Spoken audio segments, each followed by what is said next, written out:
What is organic is beautiful and born of the muck. Don't let what is unpleasant cause yourself to be stuck, for it's the things that are disgusting that keep reality from rusting. There can be no sweet-scented flower without rich filth for roots to devour, no bringing forth the new and clean without decimation of what has been, no unlocking of nourishing potentiality without molecular decay feeding the totality. It's the catabolism of all organisms that unleash the pieces for all structuralisms, the basis of which all things spring forth is the outdated, the old, the cast off, the divorced. The ebb and flow, the give and take. You are in this cycle, now ride the wake. So take the good with the bad, the highs with the lows, always secure in knowing that nature ever flows, that no state is permanent, the only constant here is change, and ever-present paradox. Isn't life marvelously strange? So the next time you are stopped short by what disturbs you, analyze these feelings now. What about this gets you blue? All here has its reasons, its purpose, and its place. Your not seeing the underneath is your own personal disgrace. Nothing after scrutiny upon this big blue ball is seen to be superfluous or outside nature's call. Reason, it seems, permeates, saturates our ether here. You really seek to question this when you haven't the ears to hear? Should you come across a thing that causes you distress, imaginate yourself there and walk a while in its dress. For fear is simply a void in your knowing and certainty that if you should fill up with fact would allow your eyes to see. All is truly perfect, miraculous and complex, infinite synchronicities that leave the mind perplexed. Did you know your internal bacteria inflame and contribute to your hysteria? That the loads of sugar that you ate, each and every cell did it aggravate, and cause in you chemical changes profound that alter the way you address the people all around? Did you know that should you step away from the organisms lining your surfaces this day, no light would shine through this clone of you? What an interesting image, this dual view. We are more like a coral than an individual thing, and it is these tiny helpers that cleanse us come spring. The germs, fungus, and bacteria do attract much hate, but it is by their divine work that you even operate. How arrogant we are, all pious and knowing, that we seek to sanitize the very things that keep our bodies going.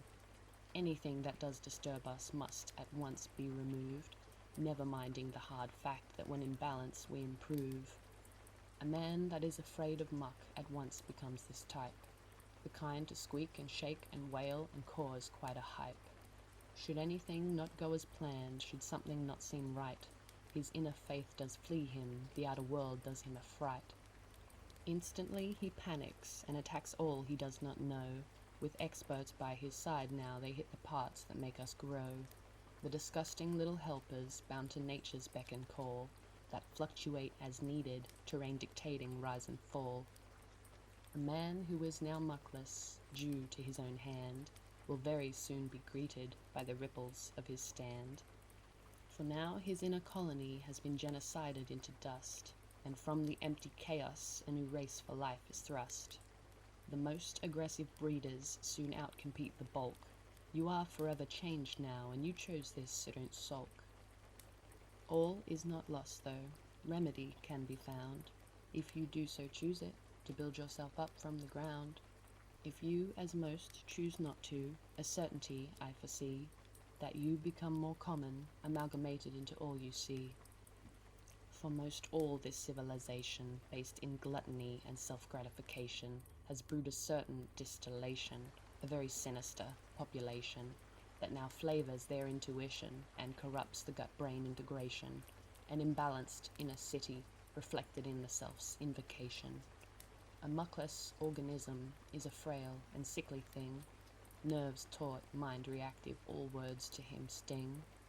A system thusly weakened translates to higher mind, that all without is broken, threats everywhere do I find. And so is the majority, caught in this state of flux, seen as clear as day now in their caustic verbal flux. The muckless cannot help it, but they sanitized their grit. Their fierce and wild nature they took pills for, they quit. For they could not assimilate both sides of the whole, They could not sit at nature's feet and learn with their soul. Everything that exists here has its most perfect place, and if we could but sit a time, secrets reveal themselves with grace. But first you must get comfortable with all that you are not. Start asking why this stirs you, for there you'll find the knot. Pull and tug this string now, unravel these new truths. Test all your long-held notions, see what this behooves. I think you'll find what I have found, this ever-present grace, that all is infinitely complex, yet simple and in its place. If there was one small platitude to you I could bestow, it's through the muck and filth and shit that we really start to grow.